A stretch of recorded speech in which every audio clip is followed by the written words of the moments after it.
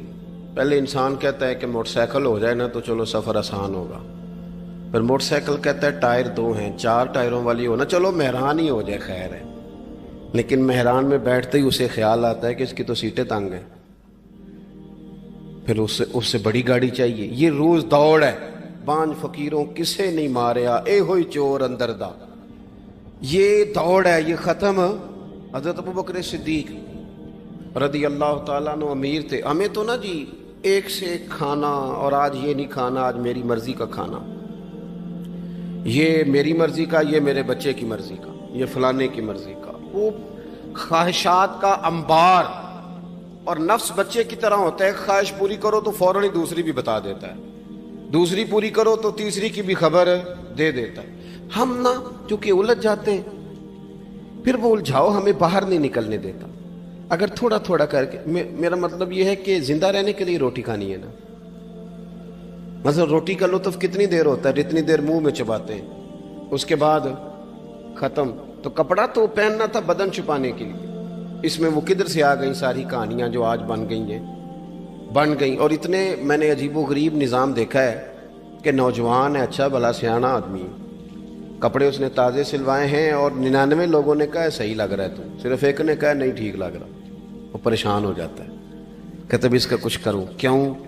اس لیے کہ یہی سارا مقصود سمجھ لیا ہے، کپڑے پہننا، اسی میں الجھ جانا۔ میں اکثر دوستوں سے کہتا ہوں، میں خود کسی دوسرے کی بات نہیں کرتا، بہت زیادہ عمر نہیں میری، میں خود جایا کرتا تھا، شادی کوئی آ گئی تو 2-3 دن پہلے ابا جی کہتے تھے پرانے جوتے کچھ گنڈوا لا، کچھ پالش کرا لا، توڑے میں ڈال کے جانا موچی کے پاس، اس نے کچھ سیٹ کر دینے۔ اب کہاں رہ گیا جی یہ کام، چھٹی نہیں ہو گئی، اب کون سا ایسا سلسلہ ہے؟ وہ جو کہیں سے کپڑا تھوڑا پھٹ جاتا تھا نا تو اماں اس کو اس طرح پیوند کراتی تھی کہ ڈیزائن بھی بن جاتا تھا اور کام بھی چل جاتا۔ کدھر گیا وہ دور؟ لیکن تکلیف دیکھ لیں آج پہلے سے زیادہ ہے، لڑائی پہلے سے زیادہ ہے، آزمائش پہلے سے زیادہ ہے۔ کیوں؟ جتنی بھی خواہشات آپ بڑھاتے جائیں گے نا، مقصد فوت ہوتا جائے گا۔ جتنی بھی مقصود سفر کرنا ہے، گاڑی دکھانا تو مقصود نہیں نا، لیکن ہمیں وہ والی گاڑی چاہیے کہ لوگ ایک دفعہ انگلی منہ میں ڈالیں کہ وہ اس گاڑی پہ بیٹھا ہوا ہے۔ ہم مقصد سے پیچھے ہٹیں گے جب پھر تکلیف میں آئیں گے، پھر آزمائش۔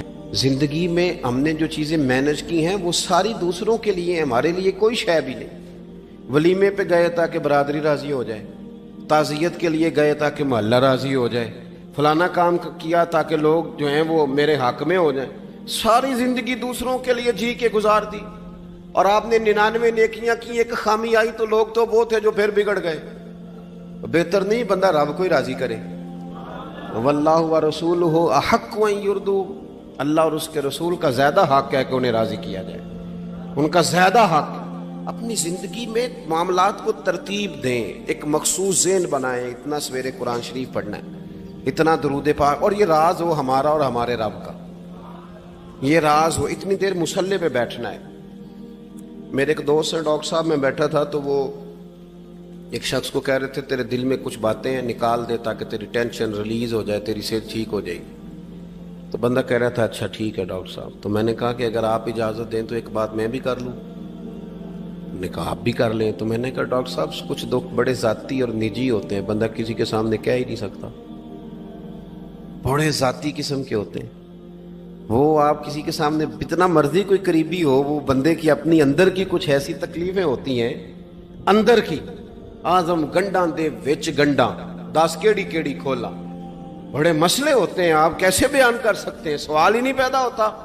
تو کہنے لگا پیر صاحب حال تو ہوگا نا؟ میں نے کہا بالکل ہے، ہمیں ہمارے دین نے دعا سکھائی ہے، جو کسی سے نہیں کہہ سکتے وہ اپنے رب سے کہہ دو۔ اللہ کے حضور عرض کر دو، کشکول طلب دراز کر کے کہہ دو مالک یہاں پریشان ہوں، وہ بڑا کریم ہے، عطا بھی کرے گا اور پردہ پوشی بھی فرمائے گا۔ اپنے اللہ کے ساتھ اپنا تعلق مضبوط کریں، اپنی زندگی میں حسن اعمال کا پیدا کریں، اعمال کا، کہانیوں کا نہیں، باتوں کا نہیں، تصویروں کا نہیں، نئی سے نئی پکچر کا نہیں، اعمال کا، اور خوبصورت ترین طریقہ ہو۔ دیکھیں نا، مشکل سے بھی تو نماز پڑھنی ہے نا، سویرے ابا بڑے غصے میں تھے تو پھر مجھے اٹھنا ہی پڑا، تو اس طرح بھی تو پڑھنی ہے۔ تو اگر بندہ ذوق سے اٹھے اور ذرا سونا کر کے وضو کرے اور ذرا صحیح کر کے مصلی بچھائے اور سجدہ کرے تو ذرا ذوق سے کرے، مجھے سوز دے، مجھے ساز دے، مجھے نیم شب کا نیاز دے، دم سجدہ خود کو میں توڑ دوں، مجھے ایسا ذوق نماز دے۔ اس ذوق کے ساتھ آگے بڑھے۔ مقاصد جب بندہ سمجھ جاتا ہے نا، مقاصد، پھر اس کے لیے آسانی ہوتی ہے۔ میں نے عرض کیا تھا زیادہ باتیں نہیں کرنی، مقصود تو ایک پیغام دینا ہے۔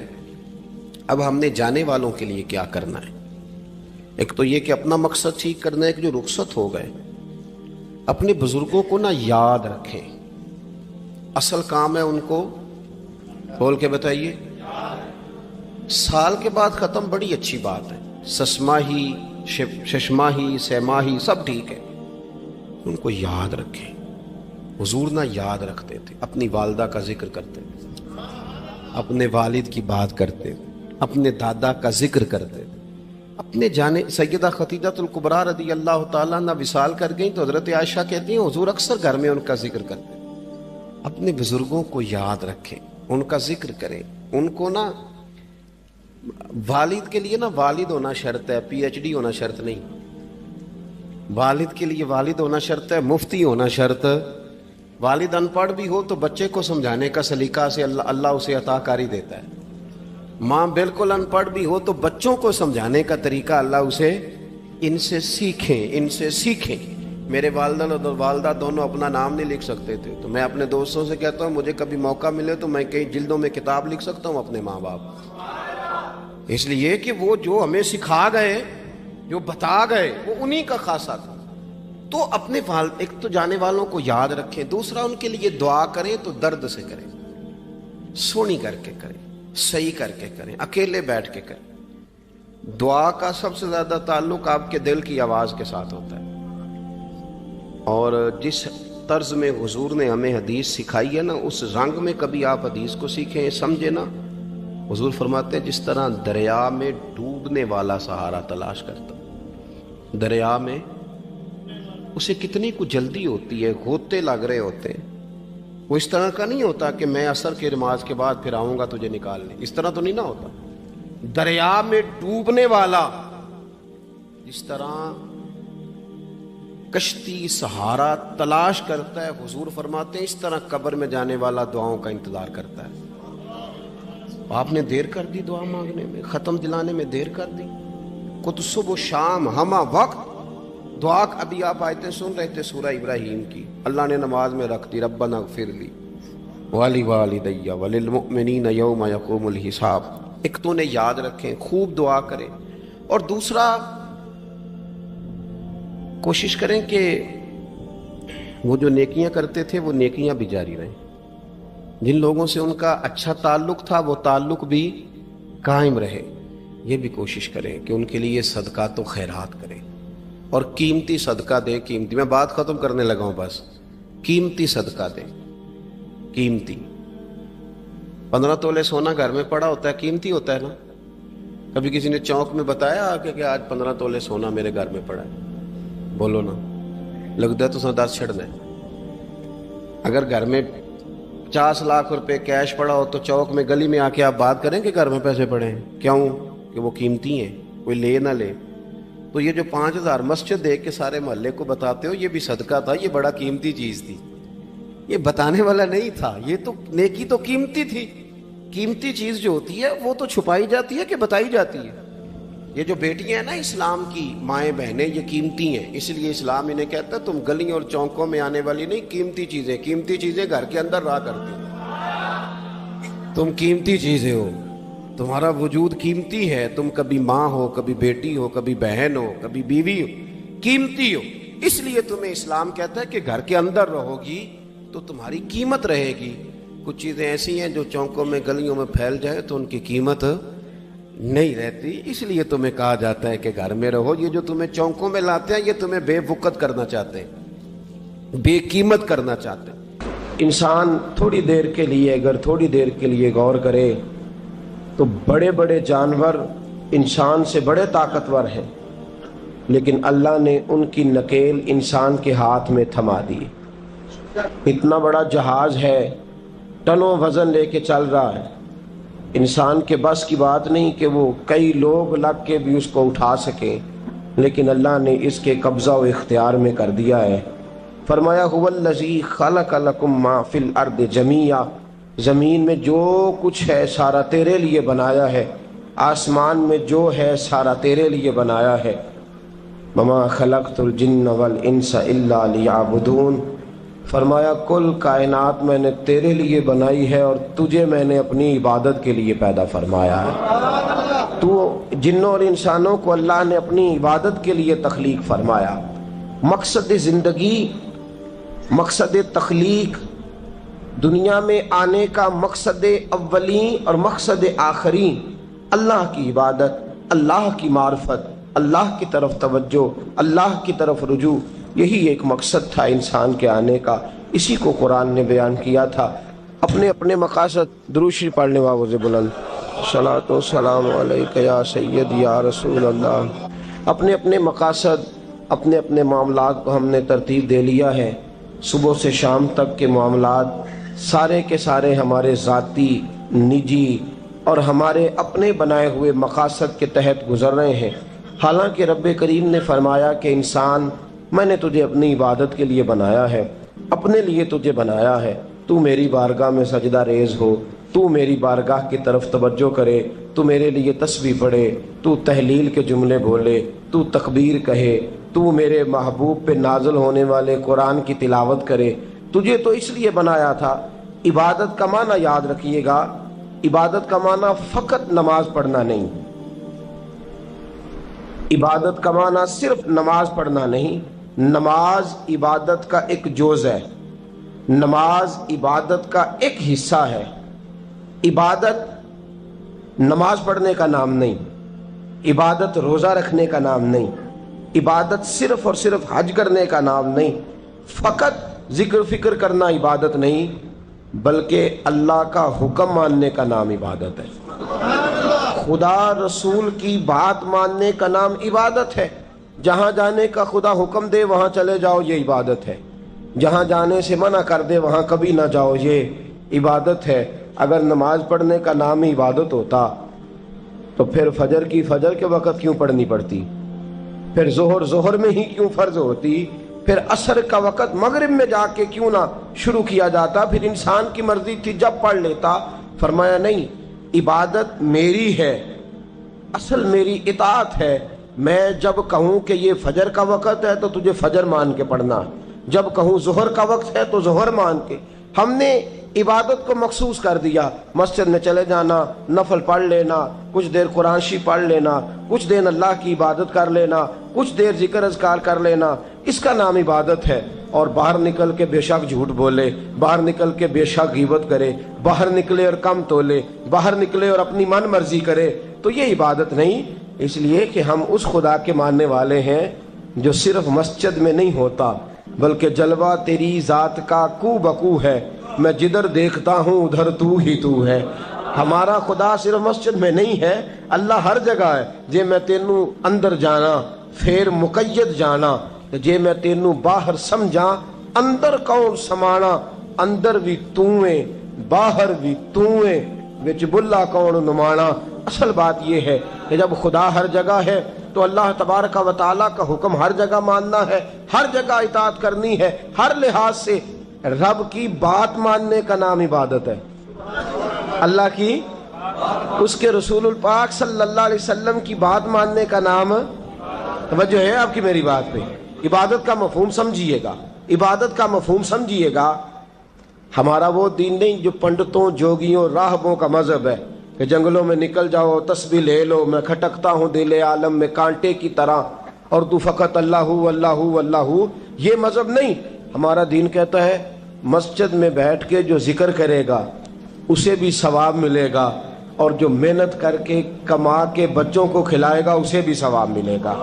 ہمارا دین یہ کہتا ہے جو مسجد میں بیٹھ کے قرآن پڑھے گا اسے بھی ثواب ملے گا، اور جو گلی میں پڑا ہوا کانٹا اٹھا دے گا اسے بھی اللہ اجر عطا فرمائے گا۔ اللہ کا حکم ماننا، اللہ کا حکم ماننے کا نام عبادت۔ محمود غزنوی کے پاس ہیرا ہے۔ محمود غزنوی کے بڑے غلام تھے تو ایک بڑا پیارا تھا اسے، آپ جانتے ہیں اس کا نام کیا تھا؟ ایاز محمود غزنوی کو بڑا تو حسد شروع ہو جاتا ہے ہر جگہ، الا ماشاءاللہ لوگ کہنے لگے بادشاہ ہر وقت اسی کو پیار کرتا رہتا ہے، ہر وقت اسی کی طرف توجہ کرتا رہتا ہے۔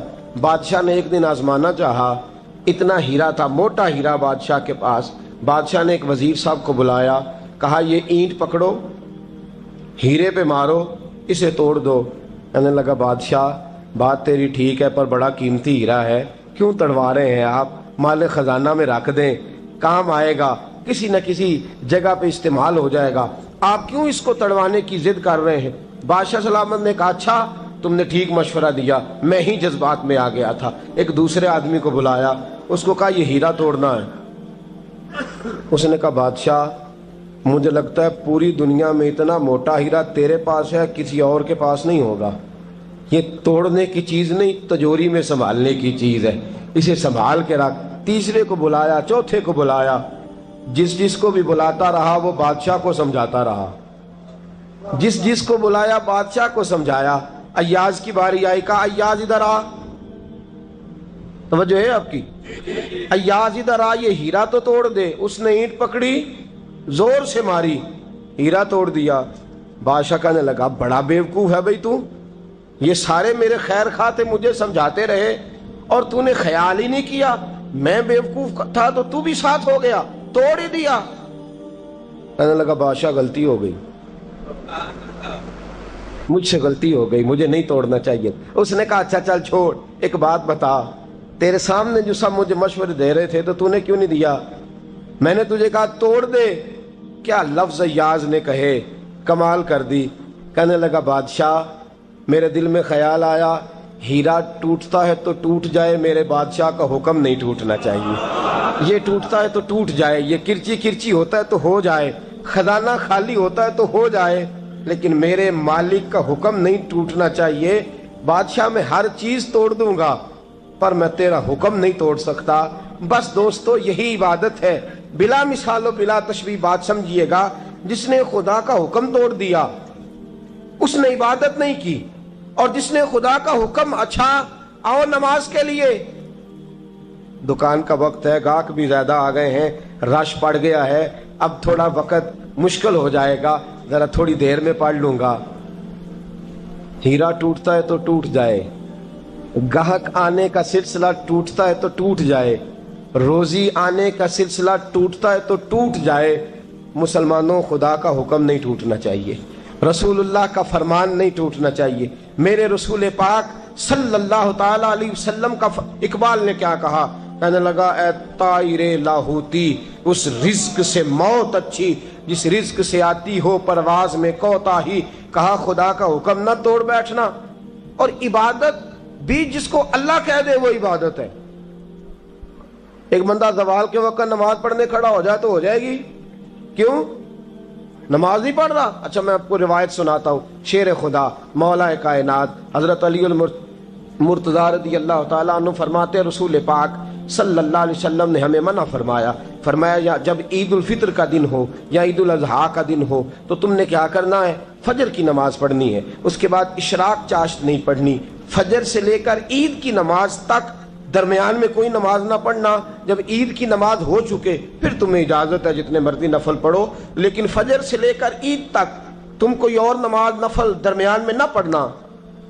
حضرت علی المرتضی شیر خدا کا زمانہ ہے، عید کا اعلان ہو گیا، عیدگاہ میں لوگ کٹھے ہو رہے ہیں، ایک شخص دوڑا دوڑا آیا، اس نے آ کے نماز کی نیت باندھ لی۔ توجہ ہے آپ کی؟